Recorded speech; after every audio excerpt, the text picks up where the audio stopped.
Hello friends, तो आज मैं एक्सप्लेन कर रहा हूँ Ant Man and the Wasp Quantumania movie को। मूवी की शुरुआत में हमें पास्ट का टाइम दिखाया जाता है जब जेनेट क्वांटम रेल में फंसी थी। अभी वहाँ पर एक और आदमी आकर फंस गया था, जो कि कौन है और कहाँ से आया है जी हम आगे मूवी में देखेंगे। जिसके बाद हमें प्रेजेंट टाइम का सीन दिखाया जाता है जहाँ पर जेनेट क्वांटम रेल से बाहर आ चुकी होती है और अपनी फैमिली के साथ लंच कर रही होती है। जहाँ पर बातों हुई बातों में केसी सबको ये बताती है कि इसे भी अपने नाना नानी की तरह साइंस के प्रोजेक्टों में बहुत दिलचस्पी है, इसीलिए इसने भी एक प्रोजेक्ट को फॉलो करते हुए एक ऐसी मशीन बनाई है जिससे ये लोग क्वांटम रेल के लोगों से कांटेक्ट कर सकते हैं। जिसके बाद कैसी अपनी मशीन को ऑन कर देती है, लेकिन जेनेट उसको देखकर गुस्से में उस मशीन को वहीं पर बंद कर देती है और वो कहती है कि क्वांटम रेल में कोई मजाक नहीं है, वो बहुत ज्यादा खतरनाक जगह है, इसीलिए कैसी आज के बाद इस मशीन को टच भी नहीं करेगी। लेकिन तभी वो मशीन वहाँ पर अपने आप एक्टिव हो जाती है और वहाँ पर एक पोर्टल ओपन होता है जिसके जरिए ये सभी लोग एक बार फिर से क्वांटम रेल में पहुंच जाते हैं। लेकिन वहां पर पहुंचते ही ये सभी लोग दो ग्रुप में बंटकर वहां पर खो जाते हैं। एक तरफ स्कॉट और कैसी होते हैं और वही दूसरी तरफ होप अपनी फैमिली के साथ, क्योंकि जेनेट पिछले 30 साल के लिए यहाँ पर फंसी थी, इसलिए उसे पता था कि ये जगह बहुत ज्यादा खतरनाक है। इसीलिए वो अपनी फैमिली के साथ मिलकर उन दोनों को ढूंढने लगती है ताकि ये लोग जल्दी से जल्दी अपनी दुनिया में वापस लौट सके। जिसके लिए जेनेट यहाँ पर अपने कुछ दोस्तों से भी मिलती है और उनसे मदद मांगती है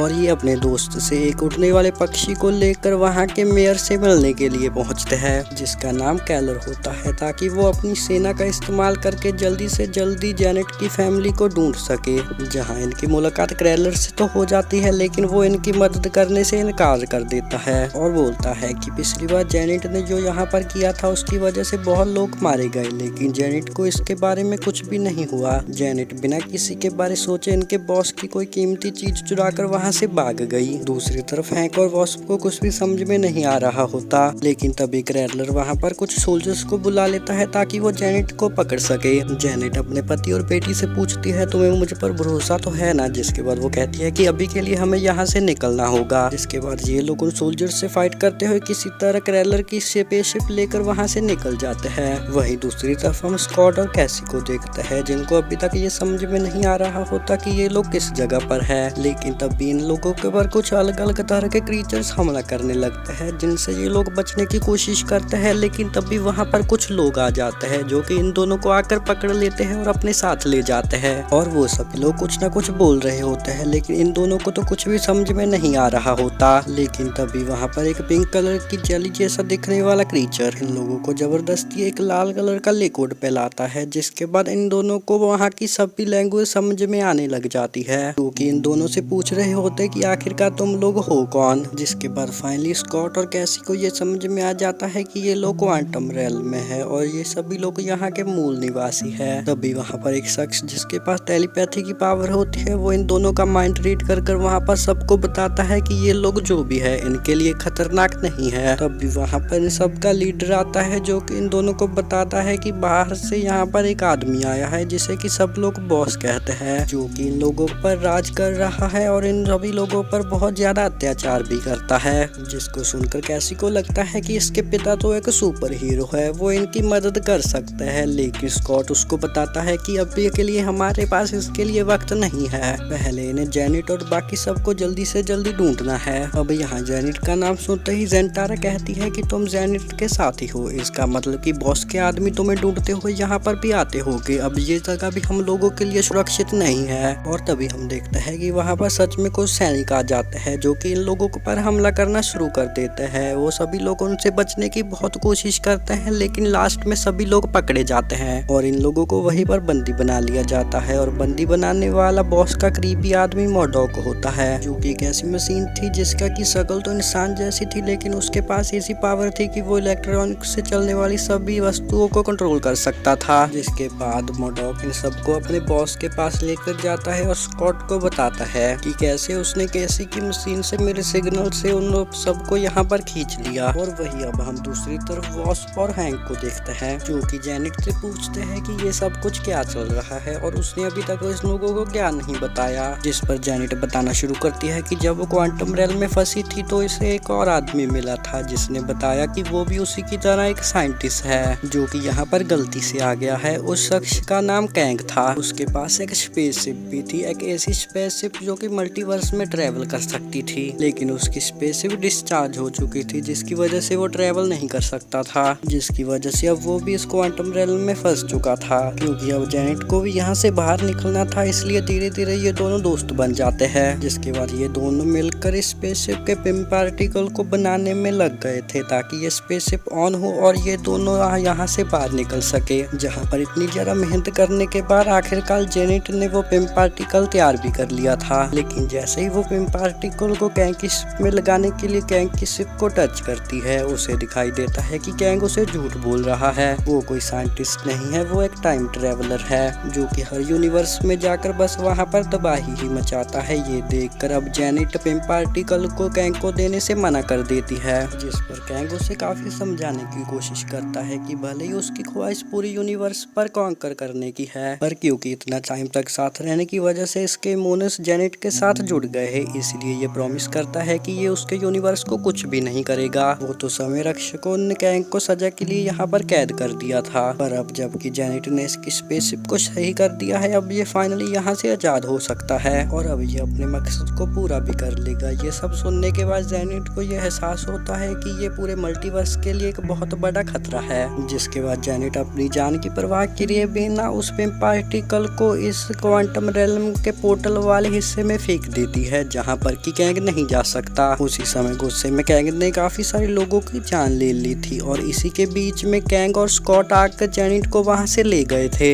इसलिए जेनेट यहाँ पर वापस नहीं आना चाहती थी। इसलिए वो बताती है कि उन्हें जल्दी से जल्दी स्कॉट और केसी को ढूंढकर यहाँ से निकलना होगा। और वहीं दूसरी तरफ स्कॉट की मुलाकात बॉस यानी कि कैंग से हो चुकी थी, जो कि स्कॉट को उसकी बेटी कैसी की जान की धमकी देकर उसके लिए पिम पार्टिकल को लाने के लिए बोलता है। क्योंकि स्कॉट को कैंग की असलियत नहीं पता थी, इसलिए वो कैसी के लिए वो का पिम पार्टिकल लाने के लिए मान जाता है। जिसके बाद वो पिम पार्टिकल को लाने के लिए निकल पड़ता है, जहाँ पर पोर्टल के कांटेक्ट में आते ही स्कॉट के बहुत सारे टाइम वेरिएंट बनने लगते हैं, जो कि धीरे धीरे लाखों की संख्या में हो जाते हैं। वहीं दूसरी तरफ बॉस को देखते हैं जैसे कि स्कॉट के सिग्नल मिलने लगते हैं, क्योंकि इनके ईयरबड्स आपस में कांटेक्ट होते हैं, जिसे देखकर ये भी स्कॉट के पीछे जाने लगते हैं। जहाँ पर स्कॉट को अभी भी ये नहीं पता होता है कि वो किस चीज को लेने के लिए आया है और इसके साथ ये सब कुछ क्यों हो रहा है, और इसी के पीछे ये पिम पार्टिकल को हासिल कर भी लेता है। लेकिन तभी वहाँ पर बॉस और जेनेट आकर स्कॉट को वो पिम पार्टिकल कैंग को देने से मना कर देती है, लेकिन तभी कैंग खुद वहाँ पर आ जाता है और वो उन सब से बहुत ज्यादा ताकतवर था, जिसकी वजह से वो बॉस और स्कॉट को वहीं पर बेहोश करके जेनेट को अपने साथ ले जाता है। वहीं दूसरी तरफ हम कैसी को देखते हैं जो कि अपने न्यू सूट की मदद से वहाँ पर अपने साइज को छोटा करके कैंग के सैनिकों को चकमा देकर जिंटोर और बाकी सभी बंदी बने लोगों को रिहा कर देती है, ताकि ये सभी लोग भी एक साथ मिलकर कैंग का सामना कर सके। वहीं दूसरी तरफ हैंक भी वॉस्प और स्कॉट के होश में आते ही उन्हें कैंग के महल के पास में लेकर आता है, जहाँ पर स्कॉट अपने साइज को बहुत बड़ा कर वहाँ पर सभी दीवारों को तोड़ता हुआ वॉस्प की मदद से वहाँ पर अंदर तक पहुँच ही जाता है और पिम पार्टिकल के चार्ज होने से पहले ही उसे शिप से अलग कर देता है। जिसके बाद यहाँ पर एक धमाकेदार फाइट शुरू हो जाती है, जहाँ स्कॉट और कैंग और वही दूसरी तरफ जिंटोरा और उसके साथ ही कैंग की सेना के साथ फाइट कर रहे होते हैं, और वही दूसरी तरफ कैसी की फाइट मोडॉग के साथ हो रही होती है, जिसमें कि वो उसे बहुत ज्यादा पीट रही होती है। और फिल्म के आखिर में वैसे तो कैंग ही इन सभी पर अकेला भारी पड़ रहा था, लेकिन तभी हैंक वहाँ पर अपनी चींटियों की फौज को लाकर कैंग पर छोड़ देता है। यहाँ जब तक की चींटियां कैंग को घेरे हुई थी, वही दूसरी तरफ जेनेट मौका पाकर पोर्टल को ओपन कर देती है, जिसमें से हैंक, जेनेट, कैसी और वॉस्प बाहर आ जाते हैं। पर जैसे ही स्कॉट बाहर निकलने वाला होता है, कैंग फिर से वापस आ जाता है। तब स्कॉट की मदद के लिए वॉस्प फिर से क्वांटमेनियम में वापस आ जाती है। जिसके बाद यहाँ पर एक फिर से धमाकेदार फाइट होती है, जिसमें कि एक बहुत जोर का ब्लास्ट होता है, जिसमें कि कैंग कहीं पर गायब हो जाता है। किसी को ये पता नहीं चलता कि आखिरकार वो कहाँ पर चला गया, जिसे देखकर क्वांटम रेल्म के सभी लोग बहुत ज्यादा खुश हो जाते हैं, जिसे देखकर कि स्कॉट और कैसी भी काफी खुश होते हैं। जिसके बाद स्कॉट और वॉस्प भी अभी दुनिया में वापस आ जाते हैं और इसी के साथ ये मूवी यहीं पर खत्म हो जाती है। अगर आप लोगों को ये वीडियो थोड़ी सी भी अच्छी लगी हो तो इस चैनल को सब्सक्राइब जरूर करिएगा, ताकि ऐसी ही और वीडियोस आपको मिलती रहे।